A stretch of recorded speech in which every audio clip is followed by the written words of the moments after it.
Good evening, my ghouls and goblins, and welcome to Insomniac. I am your host, Miss Red. So I have an audio disclaimer for you guys. If you missed the visual disclaimer that was at the beginning, warning, the following presentation does contain adult content and adult language, so viewer discretion is advised. So, that being said, what could be so weird, strange, and creepy that I would give you an audio disclaimer? Well, tonight we're talking about weird, creepy, and strange kinks that people happen to have. And some of them are indeed weird, creepy, and strange. And we're not talking things like whips. We're not talking things like handcuffs. And we're only remotely talking about things like something more dangerous. Nay. Most of these are going to creep you out, freak you out, and I suggest that you not eat while you watch this video. Unless you're into that sort of thing, then party on. Let's start you out with number 1, sex with ghosts. Okay. Also known as spectrophilia. Literally, meaning people literally want to have sex with a ghost, or they do fantasy role play that they're having sex with a ghost, or two people or a group of people do role play where one partner or multiple partners dress up as specters and then have sexual relations with the others. Okay?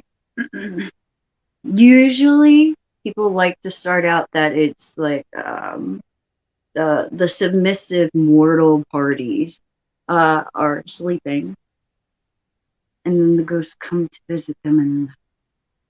And okay. There is even a woman, her name is Amanda Large T.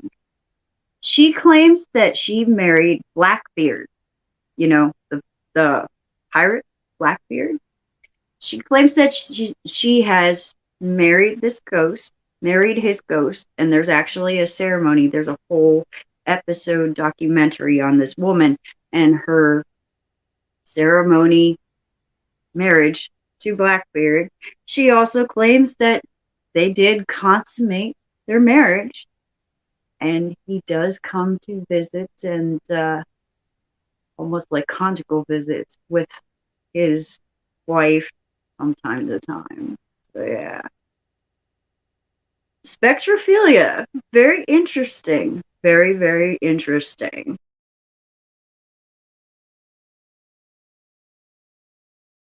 Autonepiliophilia. Okay?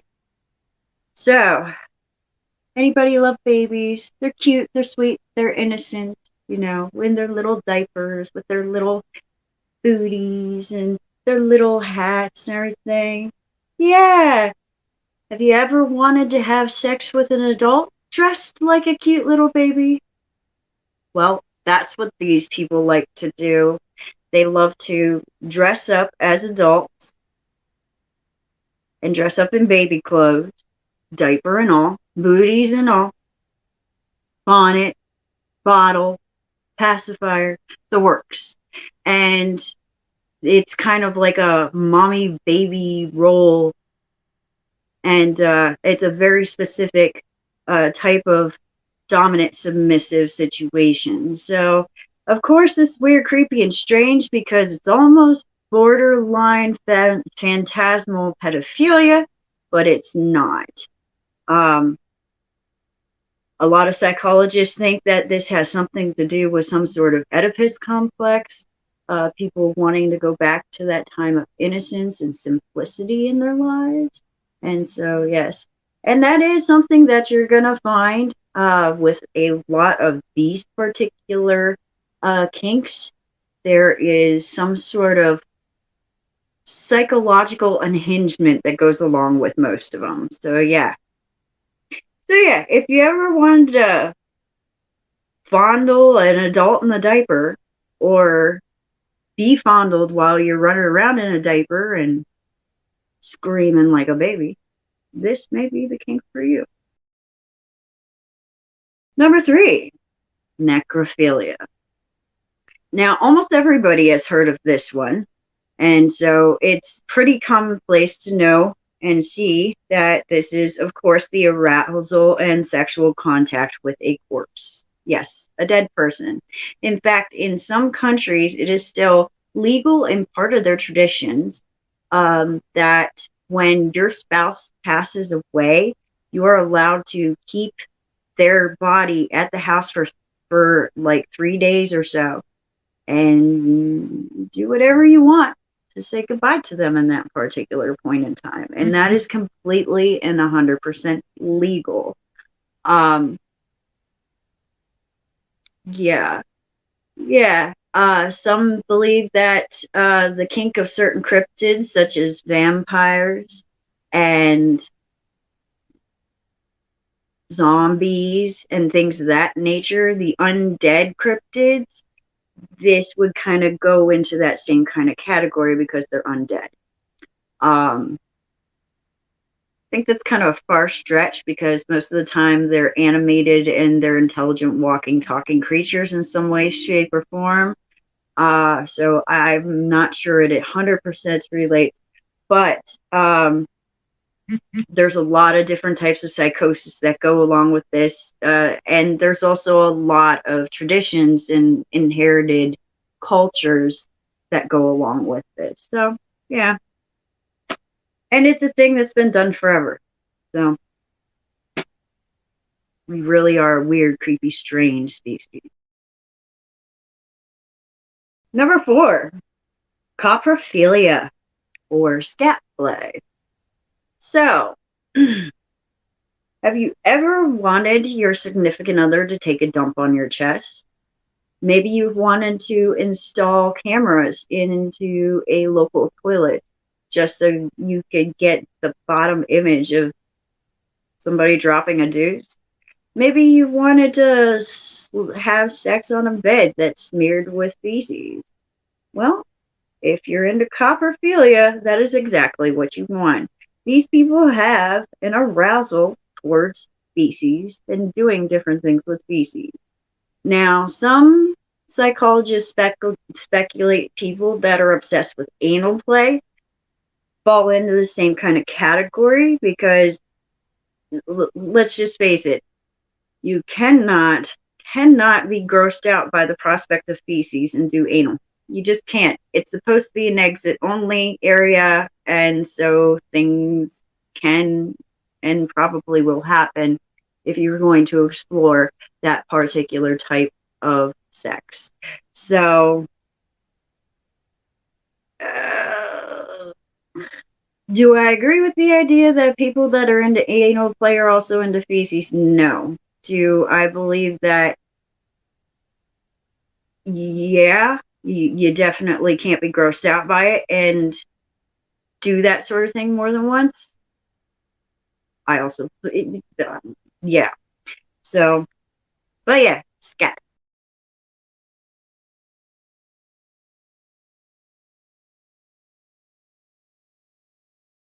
Formicophilia. Now, this one freaks me out, and I'm sure it'll freak out a whole hell of a lot of other people. Are you afraid of spiders? How about grasshoppers? What about ants? Or anything else that's creepy crawly, millipedes, centipedes? Well, if you are, then formicopia or formicophilia. Sorry, my Latin is a little bit rusty. It's not for you. Because this one is you are aroused by insects. So how this works is people will volunteer to have insects tossed on their naked bodies, and the feel of these little insects and their pitter-pattering feet crawling across their skin, especially their genital areas, and their little mouths nipping at their genital areas, apparently is an extreme turn on. I don't know what psychosis that relates to. I didn't look that one up because, to be quite honest, I couldn't get past the description, let alone go any more in depth with the research before I was not feeling well. So yeah, in my opinion, bugs need to stay in your garden and not all over your genitals.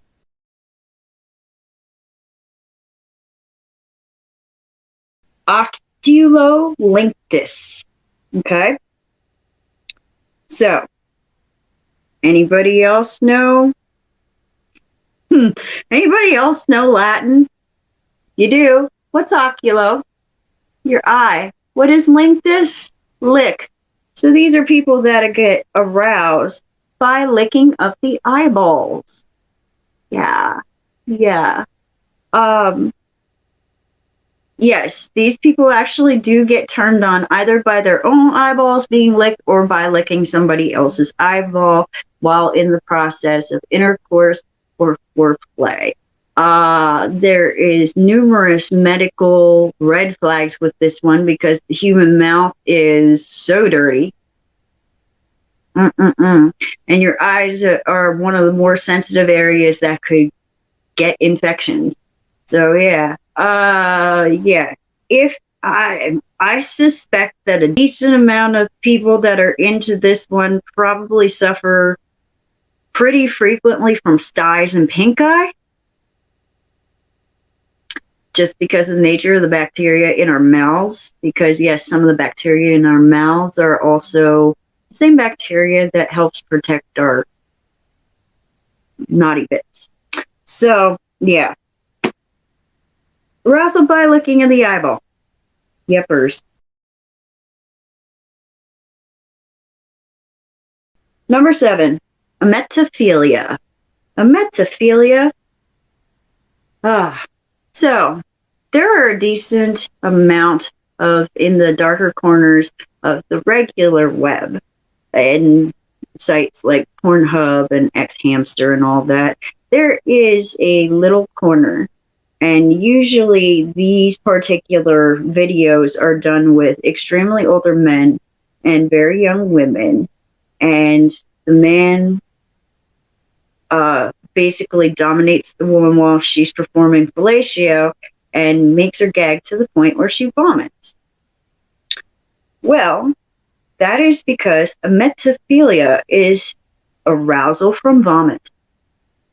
Yes. Something about the projection of it coming forth from the woman's mouth, something like that, or the man's mouth, if it's a gay couple. Something about it, or having it on the skin.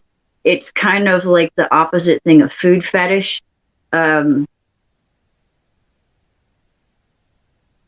it's a bodily fluid. So yeah.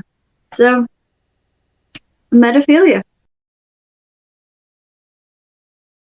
Borophilia. Okay. Also known as war. This one has also gotten into popular culture because of the Cannibal Cafe incident with the two German guys.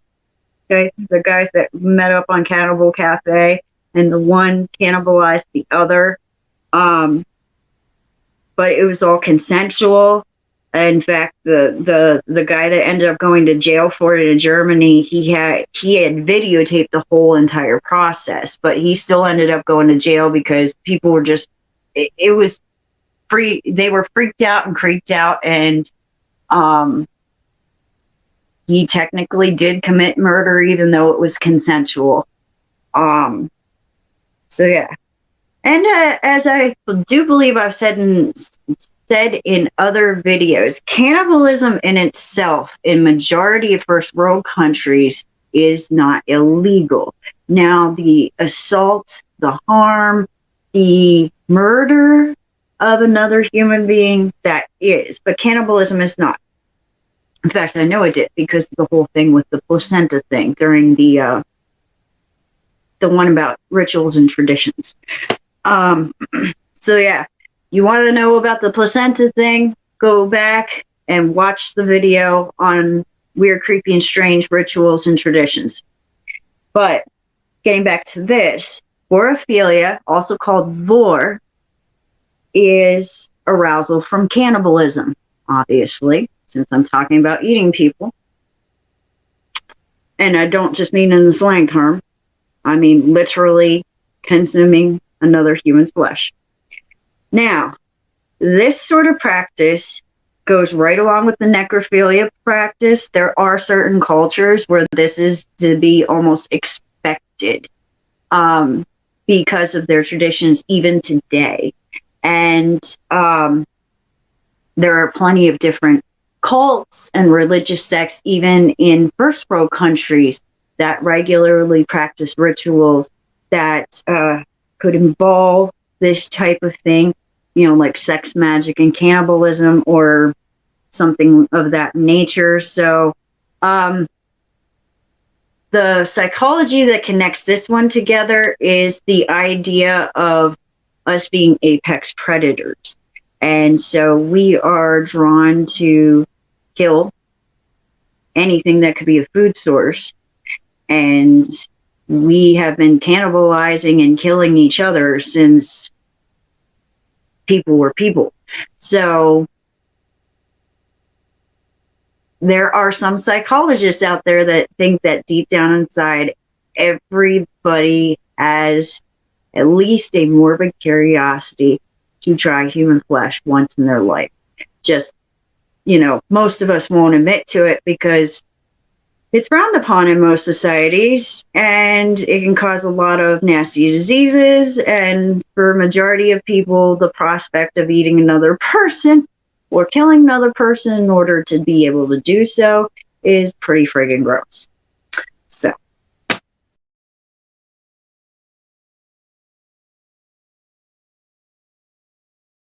Number 9, disfigurement or permanent bodily injury. Now, this one doesn't necessarily have a, what do you call it? It doesn't have an actual Latin name per se. This one is actually kind of a newer one per se. And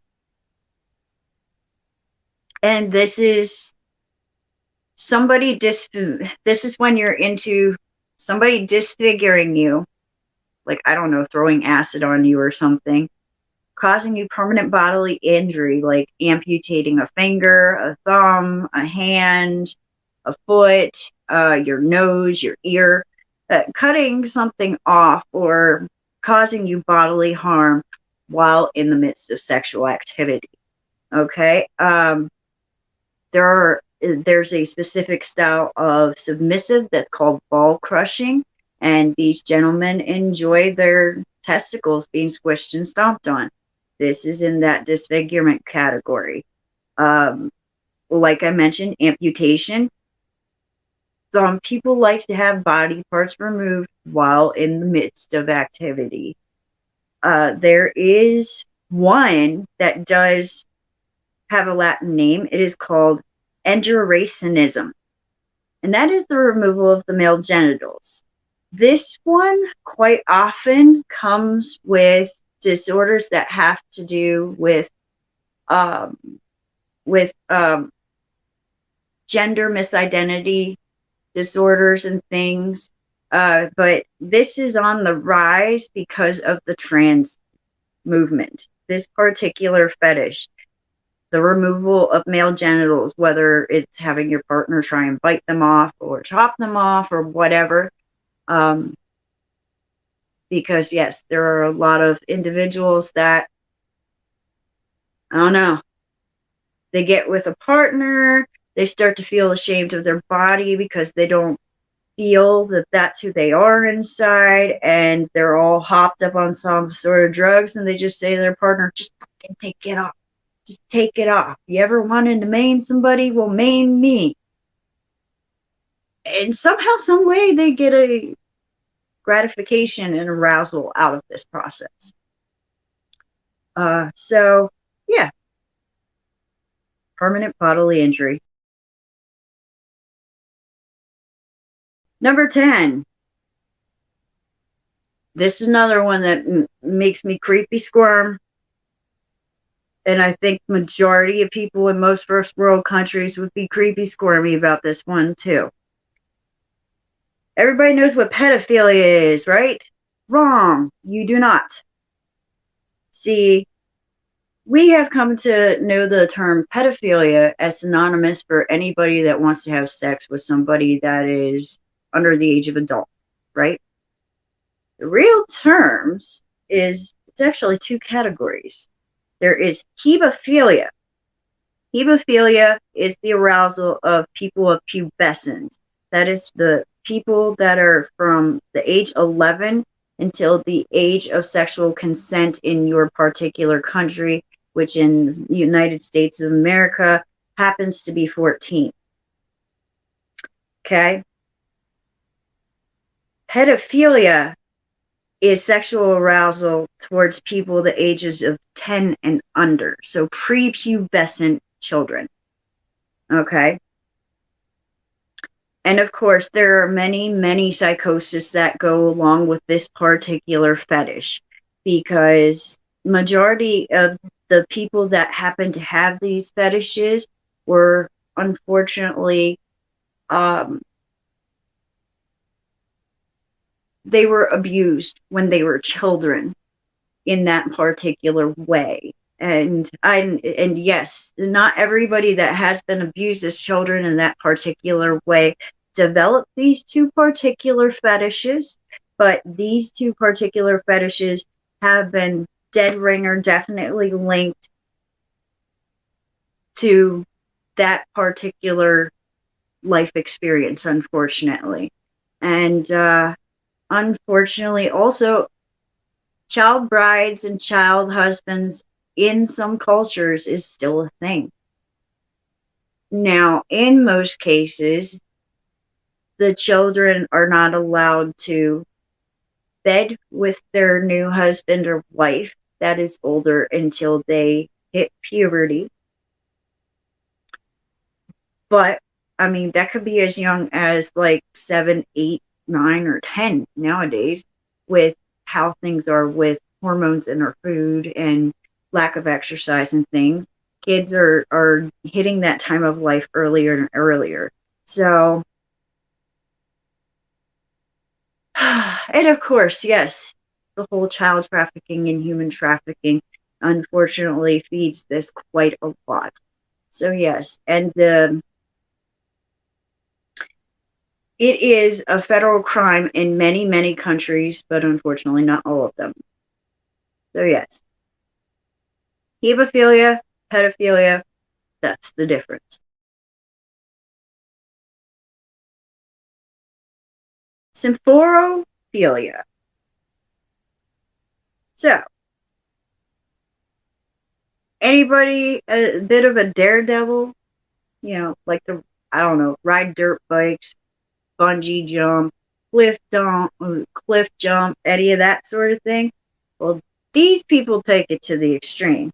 These people actually get arousal from watching and being in car crashes, fires, natural disasters, that sort of thing. It's like the ultimate thrill, the possibility of death and surviving it. In fact, there's a movie, it's called Crash, and it's about this couple that they get their kicks together by getting into car crashes. So yeah, I mean, this is like thrill seeker to the max, to the point where you literally get your rocks off from cheating death one more time.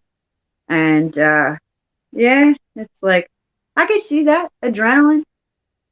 You're in an extreme this is like adrenaline junkie to the extreme. So yeah, I can kind of get that. But yeah, if that sort of thing is for you, you are a symphorophilia. Number 12, urophilia. Yes. It's also called water sports. So if anybody's ever mentioned water sports to you in referring to a kink, that's what this is. It's also called as most of us know it, golden showers. So something about the fact that it is bodily fluid and that it's warm and this and that, and some people even like the taste of it and religiously drink urine. Something about that whole thing, maybe it reminds them of an actual shower. I don't know, but something about that whole thing turns them on. And yeah, so, and of course, that whole process is, whether they get peed on or they enjoy peeing on others or drinking it together or something like that. So yeah, that's urophilia in a nutshell.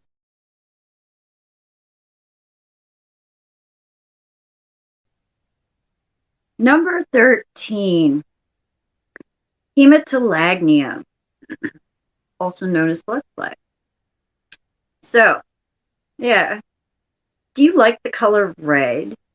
Does it turn you on when you see things that are crimson? Does the idea of eating raw meat excite you? Any of these things?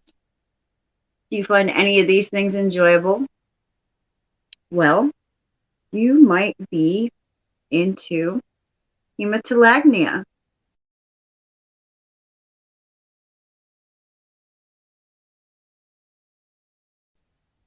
Like I said, also known as blood plaque. So, with this particular one, there's a lot of studies that have been done as far as people that are into vampires or any other bloodthirsty cryptid and things of that nature. People who have experienced anemia at some point in their life, which is a blood disease where basically the iron in your blood doesn't develop correctly. And a decent amount of people that have had anemia at some point in their lives can develop this particular fetish. Not all, but a decent amount of them, just out of an instinct that their body happens to do. It's an instinctual impulse.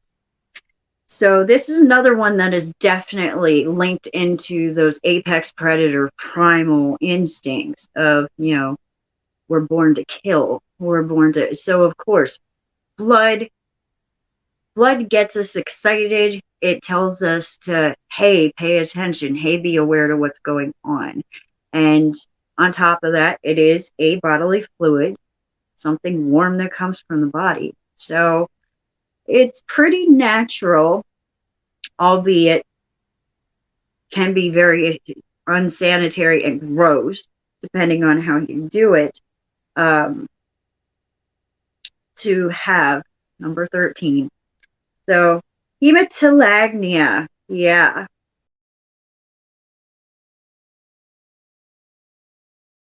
We get to the end here. I actually have a bonus fact for you today. Yay!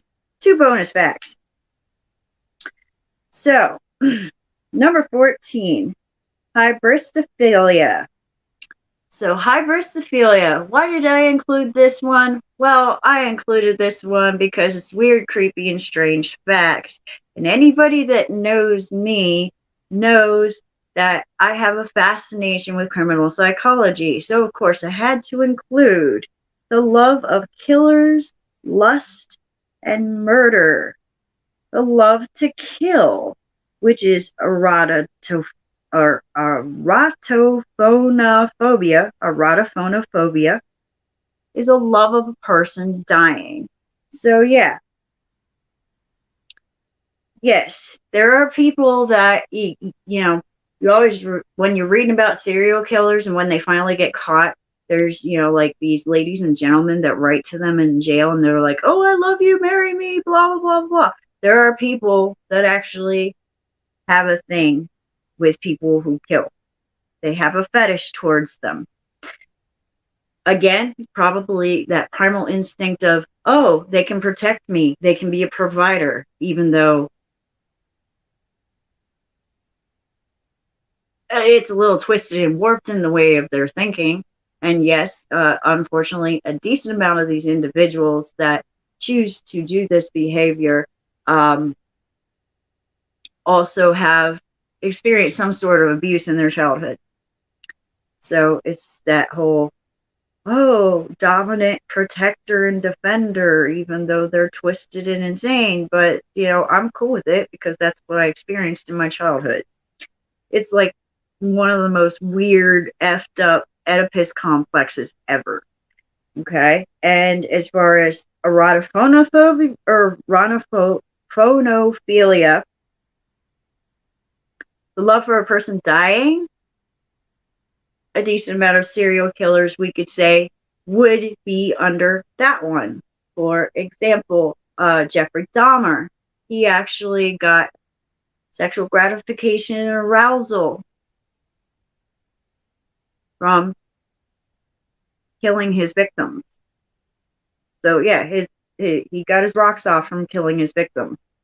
So he would be an example of erotophonophobia or erotophobia. So yeah. Again, lots of twisted psychology there. Yeah, but they do exist. And finally, the definition of fetish. So I don't know if you guys know this, but fetish didn't always mean what it does to us today. Fetish actually started out as a term that meant something that you are a huge fan of or miraculously obsessed with, okay? So yeah, if you say I'm a huge fanatic or a huge fan of something and you participate in it or something on a rate, and it doesn't have to be anything sexual. It can be, I don't know, stamps, guns, exercise, makeup, podcasts. It is considered by Old English a fetish, okay? What changed this was actually Aleister Crowley. So when Aleister Crowley started with the OTO in America and set up his Disciples of Thelema in America, he was a big gung-ho fan of sex magic.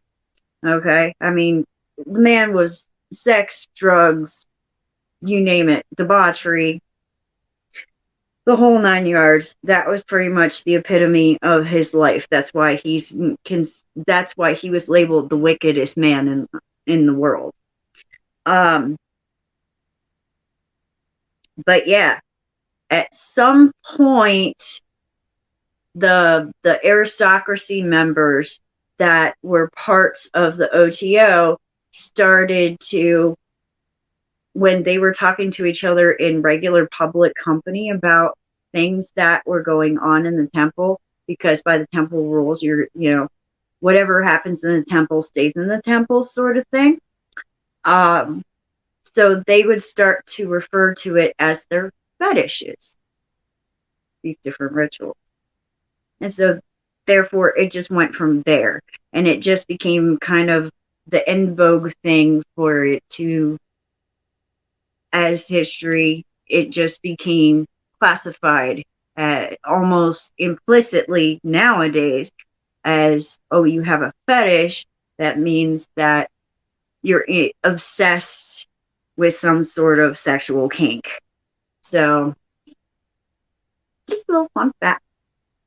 But, of course, that's also kind of weird, creepy, and strange. Because, yeah, the social psychology of it is a little weird, creepy, and strange when you really start to think in depth about it. So, but yes. And, yeah. So, if you guys have any more suggestions for any more shows that you would like to see, any more topics you would like to see, please leave comments on this video. I would be happy to hear them. And yeah, bonus points for anyone that can figure out which 4 of these Miss Red is into. Because yes, while I was doing my research, I realized, oh my goodness, I happen to like 4 out of 13. So, and if you say number 13, we're done. We're done because, yeah, or not number 13. I'm sorry, not number 13. Number 10, the hebephilia and the pedophilia. If you say that one, we're going to rumble because that's just disgusting. That is revolting, horrible, and gross. I'd rather, well, it's not the formicophilia. I'd rather be said, oh yes, I want bugs to crawl all over my body and nip my genitals before being called a hemophiliac or a pedophile. So let's not go there. No, dirty birds. So, all right, but yes, as I said, if you have any questions, comments, please leave them in the comments and questions below. And yes, if you have any more ideas of topics that you would love to hear me speak on, yeah, just message me, message Dr. Quack, and we'll see what we can do to help you out with those. But until then, stay weird and creepy and strange, my lovelies. Bye-bye.